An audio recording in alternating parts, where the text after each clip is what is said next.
안녕하세요. 오늘은 2025년 7월에 일본 대재난이 일어난다는 루머가 퍼지는 이유에 관해서 읽어보겠습니다. 첫 번째입니다. 일본의 타츠키 료라는 만화가가 있습니다.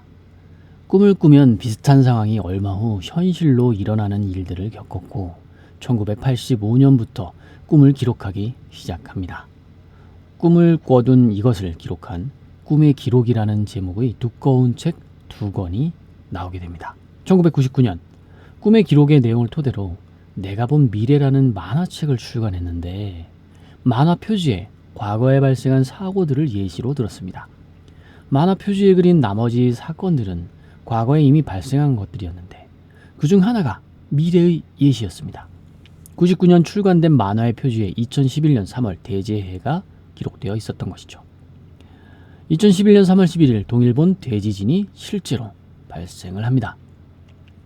인기를 끌지 못하고 묻혀있던 만화책은 대지진 이후 이슈가 되었고 중고 만화책이 20만 엔이 넘게 거래가 되기도 합니다. 만화가는 2021년에 기존 만화책과 새로운 내용을 포함해서 내가 본 미래의 완전판을 발간하게 됩니다. 새로운 내용은 2025년 7월에 발생하는 대재난에 대한 예고입니다. 만화가가 꾸고 있다는 꿈 내용은 다음과 같습니다. 꿈속에서 구글 어스처럼 하늘에서 지구를 내려다 보는데 일본과 필리핀의 중간쯤에 있는 해저에서 팡 하고 분화가 일어났다고 합니다. 그곳에서는 거대한 파도가 사방으로 퍼져나가서 동일본 대지진의 3배가 넘는 거대한 해일이 생겼다는 것이죠. 홍콩의 유명 풍수사도 6월에서 8월 사이 일본의 지진 위험이 높다고 언급하며 홍콩에서도 이슈가 커지기 시작하고 있죠. 홍콩에서는 실제로 일본 여행이 줄어들고 있습니다. 홍콩과 일본 간 항공편 예약이 반토막으로 줄어들면서 홍콩의 항공사들은 일본편 운항 횟수를 줄이고 있죠. 홍콩 그레이터 베이 항공은 홍콩과 센다이 간 정기 항공편을 주 4편에서 2편으로 도쿠시마 항공편도 3편에서 2편으로 줄이는 상황이죠. 지진의 발생 시점을 이렇게 예상한다는 것은 과학적이지 않지만 일본의 지진 위험이 점점 높아진다는 것은 사실입니다. 일본은 4개의 대륙판이 충돌하는 특이한 나라입니다. 유라시아판은 우리나라 쪽이죠. 네, 그리고 북미판, 일본을 딱 정확히 반으로 가르면 위쪽을 북미판이라고 합니다. 그리고 필리핀 해판, 일본의 아래쪽을 말합니다. 그리고 각자 다른 방향으로 다 움직이고 있습니다. 네, 일본의 우측은 태평양판이라고 합니다. 이렇게 4개가 붙어 있습니다. 판과 판이 만나면 두 판이 서로 충돌을 하게 됩니다. 대륙판과 대륙판이 만나면 서로 밀어붙이며 에베레스트 산과 같은 높은 산과 산맥 등이 생기게 되죠. 대륙판과 해양판이 만나면 밀도가 높아 무거운 해양판이 대륙판 밑으로 들어가면서 휘어지게 됩니다. 이 부분이 해구나 트라프가 됩니다. 쿠릴 해구, 일본 해구, 사가미 트라프, 난카이 트러프가 그것입니다. 해저 4,000m 이상에서 판이 만나면 해구라고 하고 4,000m 미만이면 트라프라고 합니다. 일본에서 가장 강력한 지진이 예상되는 지역이 바로 쿠릴 해구입니다. 쿠릴 해구는 일본 지도에서 가장 위쪽의 우측편 태평양판에 있는 게 바로 쿠릴 해구입니다. 그 아래가 일본 해구, 그리고 일본 중간쯤에 있는 게 사가미 트라프고요. 그 다음에 우리나라 쪽에 가장 가까이 있는 일본의 아래쪽 난카이 트라프입니다. 일본 해구에서는 2011년 9.0의 동일본 대지진이 발생했고 사가미 트로프에서는 1923년 관동 대지진이 발생했습니다. 관동 대지진은 지진 규모가 7.9로 초대형은 아니지만 인구 밀집도가 높은 곳에서 발생해 10만 5천 명 이상의 사망자를 발생시켰죠. 이번에 이슈가 되고 있는 난카이 대지진은 인구가 밀집된 지역에서 발생해 역사 기록이 많다 보니 상황이 어느 정도 알려진 지진입니다. 난카이 트로프는 도카이, 도난카이, 난카이 3개의 진원 지역이 존재를 하고 있습니다. 한 개의 진원 지역에서만 지진이 발생하기도 하고 2곳 또는 3곳에서 동시에 지진이 나기도 하죠. 개수가 많을수록 지진 규모가 커지는데 3곳에서 동시에 지진이 나면 초거대 지진이 난다고 보고 있습니다. 난카이 트로프 대지진이 처음 기록이 된 시기는 684년이고 8.2 규모로 추정이 됩니다. 난카이 트로프의 최대 규모 최대 규모의 지진은 1707년 세 곳에서 8.6 규모로 발생했는데 그 충격으로 바로 일본 후지산이 폭발합니다.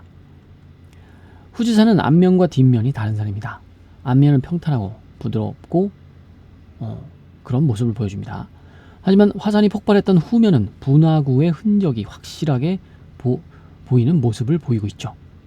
네, 즉 4개의 판이 만나는 그 위치 중앙쯤에 후지산이 있습니다. 3개의 판이 모이는 지점에 후지산이 위치해 있어 후지산 폭발 가능성은 아주 높은 상태입니다.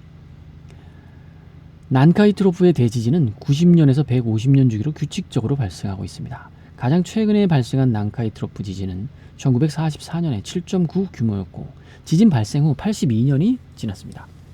2006년 일본은 난카이 트로프 바다 밑에 지진 감지 장비를 촘촘히 설치합니다.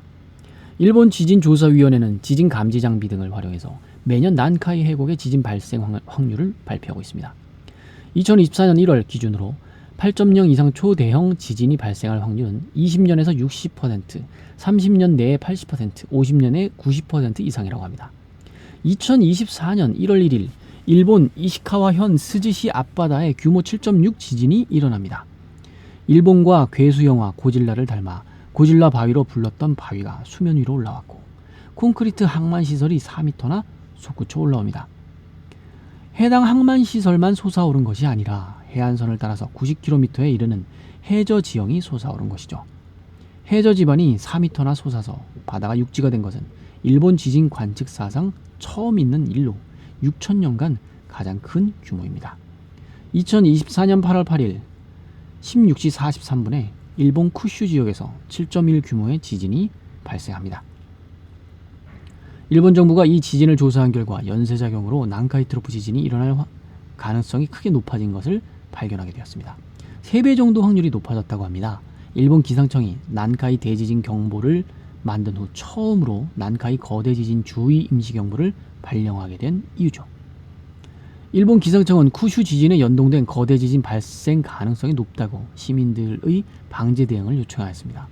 전기와 수도가 끊어져도 일정 기간 생존할 수 있게 비상식량과 식수 등을 준비하고 안전한 방에서 자는 것 등이 바로 행동 요령입니다. 일본의 6 이상의 강진 발생이 점점 많아지고 있습니다. 2024년에만 일본에 6 이상 강진이 13번 발생하였습니다. 25년에는 6 이상 강진이 6번 발생하고 있습니다. 가장 최근에 발생한 6 이상 지진은 6월 2일 삿포로 남동쪽에서 발생한 6.3의 지진입니다. 25년 1월 일본 정부 지진조사위원회는 향후 30년 이내 난카이 트로프 대지진이 일어날 확률을 변경하였습니다. 기존 70에서 80%에서 80% 정도로 확률을 상향 조정한 것이죠. 과거 대지진에서 경험한 것은 막대한 보험금을 지불하기 위해 일본 보험사들이 해외에서 투자한 자금을 회수하는 것입니다. 지진 피해 보상 보상금 지불을 위해 강력한 엔캐리 트레이드 청산이 2번의 일본 대지진에서 일어난 경험이 있습니다. 고베 대지진이 발생하자 일본 보험사들이 지진 보험금을 주기 위해 해외에 투자했던 돈을 회수해서 일본으로 가져옵니다. 달러로 투자된 해외 투자금이 국내로 들어와 엔으로 바꿔지니 100엔이 넘던 엔달러가 81엔까지 가는 엔화 초강세가 시작됩니다. 2011년에는 동일본 대지진이 일어났습니다. 동일본 대지진에 보험금을 주기 위해 일본 보험사들은 다시 해외에 투자했던 돈을 회수해서 일본으로 가져왔죠. 달러당 83엔이었던 엔화가 76엔을 찍으면서 마지노선인 80선이 깨지고 사상 최고 수준의 엔고 현상이 되었던 것이죠. 한 줄 코멘트입니다. 일본의 대지진은 언제 터지는지가 문제일 뿐 언젠가는 일어날 필연입니다. 늦으면 늦을수록 응축된 힘이 강한 지진을 일으킬 것입니다. 단군 할아버지가 가을에 한반도 임장을 오셔서 부동산 기획 사기를 당한 게 아닌가 생각했었는데 지금 와보니 단군 할아버지는 돈보다도 안전과 건강을 중시하는 분이셨습니다. 한국은 지진이 잘 안 나고 수질도 아주 좋은 나라입니다. 오늘 읽은 글 중에 제가 잘 이해 안 가는 부분이 있습니다. 엔캐리 트레이드요? 이 몇 번에 있었죠? 그쵸? 요거 한 번만 다시 읽어보겠습니다. 달러로 투자된 해외 투자금이 국내로 들어와 엔으로 바꿔지니 100엔이 넘던 엔달러가 81엔까지 가는 엔화 초강세가 시작되었음. 이 경우는 엔이 풀리는 게 아니라 사람들이 엔을 사서 가져가려는 상황이 많아지게 되는 겁니다. 즉 수요가 흔싸 귀비죠. 흔해지면 싸지고 귀해지면 비싸진다. 즉 엔화가 귀해지니까 비싸진 겁니다. 메르님의 이론대로 수요가 많아진 거고 이게 강세가 된 겁니다. 갑자기 사람들이 막 어떤 한정판 운동화를 사려고 몰려왔습니다. 그럼 값이 오르는 거죠. 반대로 한정판 운동화가 막 시중에 넘쳐납니다. 반대로 물량이 많아진 거죠. 그럼 아무도 안 사죠. 그럼 값이 내려갑니다. 값이 내려가는 걸 약세, 값이 올라가는 걸 강세라고 합니다. 오늘도 이렇게 덕분에 하나를 배웠습니다. 대일본 지진 정말 당군 할아버지에게 감사해야 하는 오늘인 것 같습니다. 감사합니다.